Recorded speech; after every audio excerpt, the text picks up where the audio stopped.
नमस्कार, लोकसभा टीवी की इस विशेष प्रस्तुति में आपका स्वागत है। मैं हूं प्रियंवरा। 17वीं लोकसभा का समय आ चुका है। लोगों के मन में संसद भवन को लेकर अनेक जिज्ञासाएं हैं। आइए आज इस कार्यक्रम के माध्यम से हम आपको लिए चलते हैं संसद भवन परिसर में।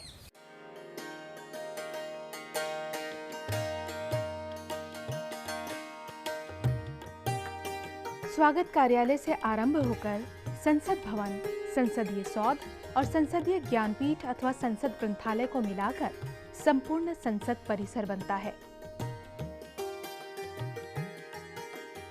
यह परिसर जलाशय, फव्वारे, सड़कों और रंग बिरंगे फूलों की सुंदर क्यारियों से सजा हुआ है।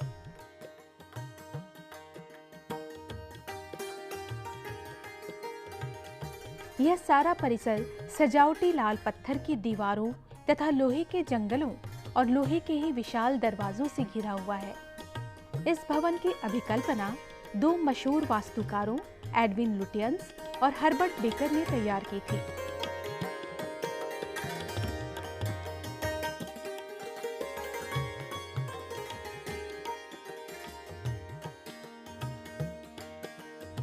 संसद भवन की आधारशिला 12 फरवरी 1921 को द ड्यूक ऑफ कनाट ने रखी थी।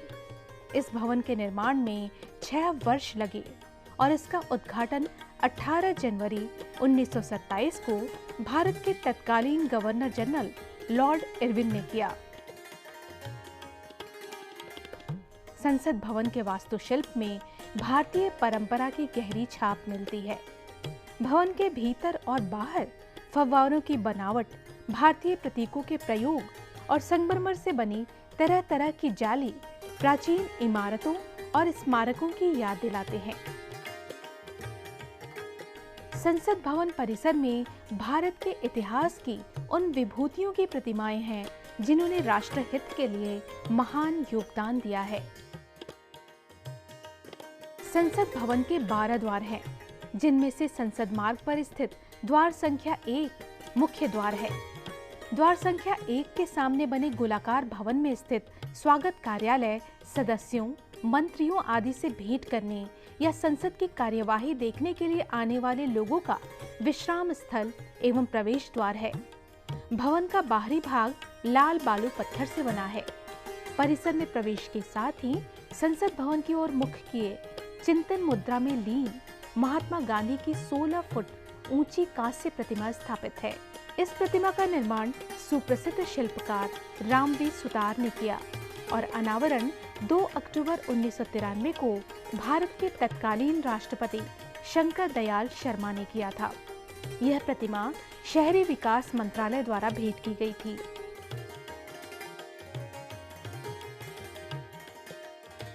स्वागत कार्यालय से संसद भवन परिसर में प्रवेश के साथ ही सामने नजर आता है ऐतिहासिक संसद भवन, जहां आजादी के बाद से जनता के प्रतिनिधि उनकी आवाज बनकर उनकी समस्याओं को उठाते रहे हैं।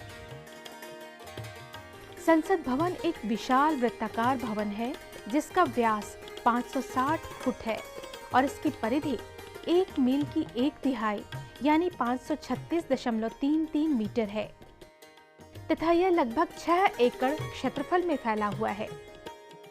इसके प्रथम तल पर खुले बरामदे के किनारे किनारे क्रीम रंग के बालुई पत्थर के 144 स्तंभ हैं और प्रत्येक स्तंभ की ऊंचाई 27 फुट है।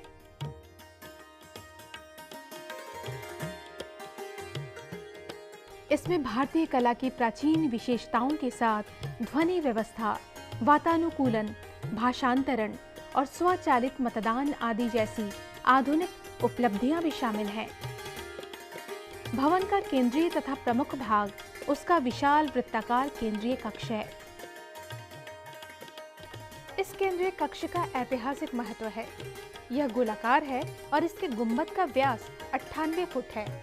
इसे विश्व के भव्यतम गुंबदों में से एक माना जाता है।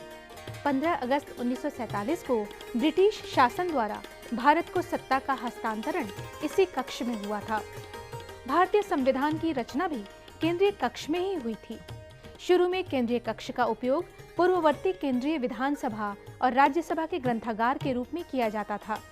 1946 में इसका स्वरूप परिवर्तित कर इसे संविधान सभा कक्ष में बदल दिया गया।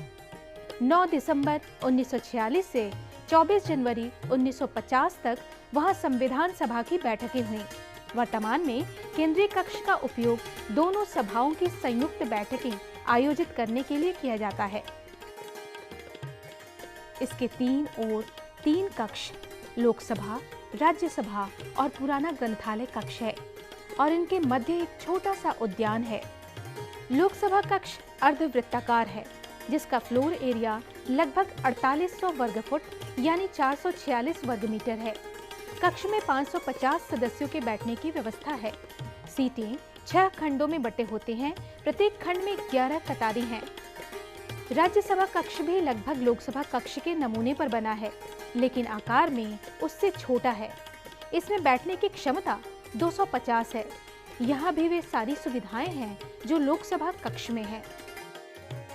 इन तीनों कक्षों के चारों ओर 4 मंजिला वृत्ताकार भवन है, जिसमें मंत्रियों, संसदीय समितियों के सभापतियों के कक्ष, दलों के कार्यालय, लोकसभा तथा राज्यसभा सचिवालयों के महत्वपूर्ण कार्यालय और साथ ही संसदीय कार्य मंत्रालय के कार्यालय हैं। संसद भवन से जुड़ा हुआ है संसदीय ग्रंथालय भवन। संसदीय ग्रंथालय विभाग की स्थापना सन 1921 में भारत की विधायिका के सदस्यों की सहायता के लिए की गई थी। अब इसके लिए अलग एक भवन का निर्माण किया जा चुका है और इसे नाम दिया गया है संसदीय ज्ञानपीठ। समय के साथ ग्रंथालय सेवा का विस्तार हुआ, जिसे अब लार्डिस के नाम से जाना जाता है। बाह्य तौर पर यह ग्रंथालय भवन संसद भवन से मेल खाता है। इसमें उसी प्रकार लाल और मटियाले बालू पत्थर की सामग्री का प्रयोग किया गया है।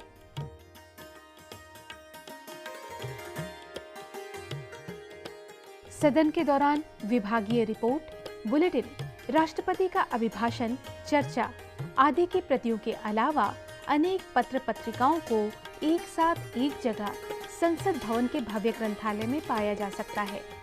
यह ग्रंथालय दिल्ली का सबसे बड़ा और नेशनल लाइब्रेरी के बाद देश का दूसरा सबसे बड़ा ग्रंथालय है। पुस्तकों के भंडारण के मामले में भी यह देश का सबसे बड़ा ग्रंथालय है। इसका पहला उद्देश्य संसद सदस्यों को देश विदेश के दैनिक घटनाक्रम की पूरी जानकारी उपलब्ध कराना है। डिजिटलाइजेशन के इस युग में यह ग्रंथालय भी डिजिटलाइज हो चुका है। कंप्यूटर पर एक क्लिक के साथ प्रथम से लेकर 16वीं लोकसभा तक की चर्चा, राष्ट्रपति का अभिभाषण, बजटीय भाषण, संसदीय समिति की रिपोर्ट, ऐतिहासिक चर्चा आदि की प्रतियां प्राप्त की जा सकती हैं। इसके अलावा लोकसभा के प्रकाशन की कुछ पुस्तकें भी यहाँ ऑनलाइन पढ़ी जा सकती हैं। संसद ग्रंथालय और इसकी संबद्ध सेवाओं के लिए संसद भवन में उपलब्ध स्थान ग्रंथालय द्वारा एकत्र किए जा रहे साहित्य की मात्रा को देखते हुए काफी सीमित था। इसके अलावा संसद सदस्यों को और अधिक प्रभावी, कुशल और आधुनिक शोध, संदर्भ व सूचना सेवा उपलब्ध कराने की निरंतर मांग भी होती रही थी। इस आवश्यकता को पूरा करने की दृष्टि से नए संसद ग्रंथालय भवन यानी संसदीय ज्ञानपीठ के बारे में सोचा गया। इस भवन की आधारशिला तत्कालीन प्रधानमंत्री राजीव गांधी ने 15 अगस्त 1987 को रखी। इस पूर्णतः वातानुकूलित बृहद भवन का निर्माण कार्य केंद्रीय लोक निर्माण विभाग ने किया। मिसर्स राज रेवल एसोसिएट्स इसके परामर्शी वास्तुकार थे। संसदीय ज्ञानपीठ में ही स्थित है संसदीय संग्रहालय, जिसका विशेष महत्व है। यहाँ भारत की लोकतंत्र की सदियों पुरानी परंपरा को लाइट, साउंड और मल्टीमीडिया के माध्यम से बखूबी दर्शाया गया है।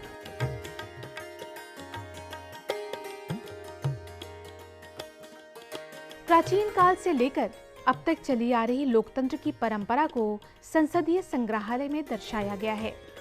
इस तरह के अनोखे संग्रहालय के विषय में 2004 में तत्कालीन लोकसभा अध्यक्ष सोमनाथ चटर्जी ने सोचा था। उन्होंने भारत की लोकतांत्रिक विरासत को दर्शाने वाले उच्च तकनीक से सुसज्जित एक आधुनिक संग्रहालय की परिकल्पना की थी। संसदीय संग्रहालय की कल्पना को साकार होने में करीब 2 साल का समय लगा और 14 अगस्त 2006 को इस संग्रहालय का उद्घाटन संपन्न हुआ। 5 सितंबर 2006 को उसे आम लोगों के लिए खोल दिया गया। इस संग्रहालय में ध्वनि, प्रकाश, एनिमेशन के साथ मल्टीमीडिया के प्रयोग से कई ऐतिहासिक घटनाएं सजीव प्रतीत होती हैं।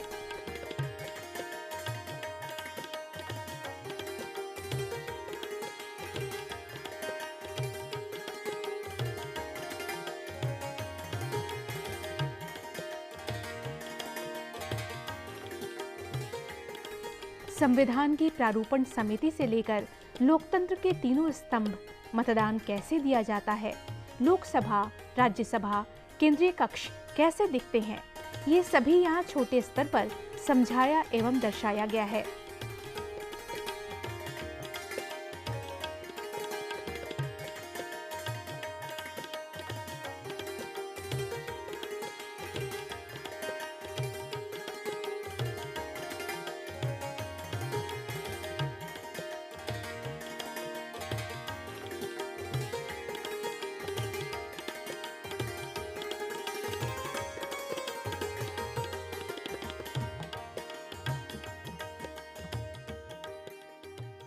केंद्रीय कक्ष का वह ऐतिहासिक पल जब आजादी के बाद पहली बार वहां बैठक हुई थी, उसकी झलक आज भी यहां देखी जा सकती है।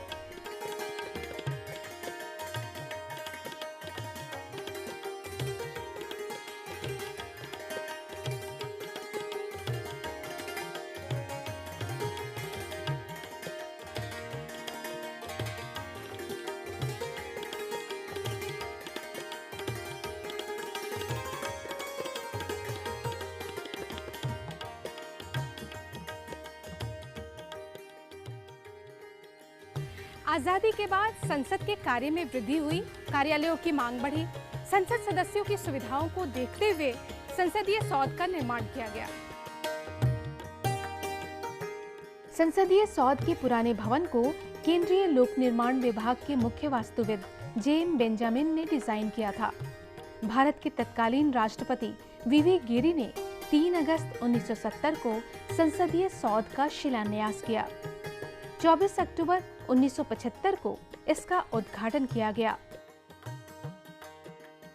समय की मांग को देखते हुए संसदीय सौध का एक नया एवं आधुनिक भवन भी बन चुका है, जिसका उद्घाटन 31 जुलाई 2017 को प्रधानमंत्री के कर कमलों से संपन्न हुआ।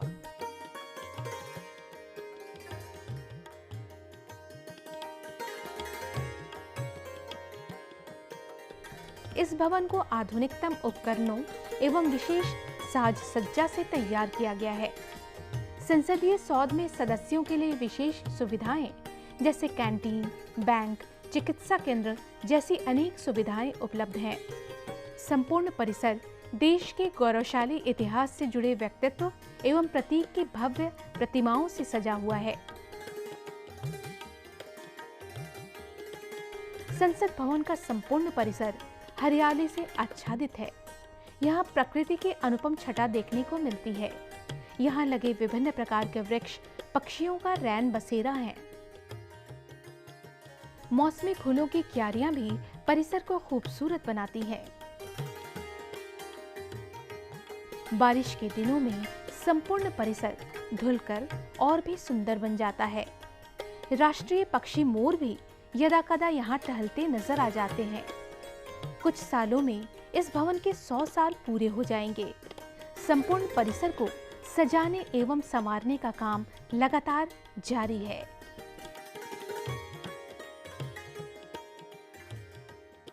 एक तरफ जहां संसद भवन एवं संसद भवन परिसर का आर्किटेक्चर लोगों का ध्यान अपनी ओर खींचता है, तो दूसरी ओर यहां की हरियाली अनुपम छटा बिखेरती है। उम्मीद है संसद भवन परिसर की इस यात्रा में आपको आनंद आया होगा। आज इस कार्यक्रम में सिर्फ इतना ही। दीजिए मुझे मेरी पूरी टीम के साथ इजाजत। नमस्कार।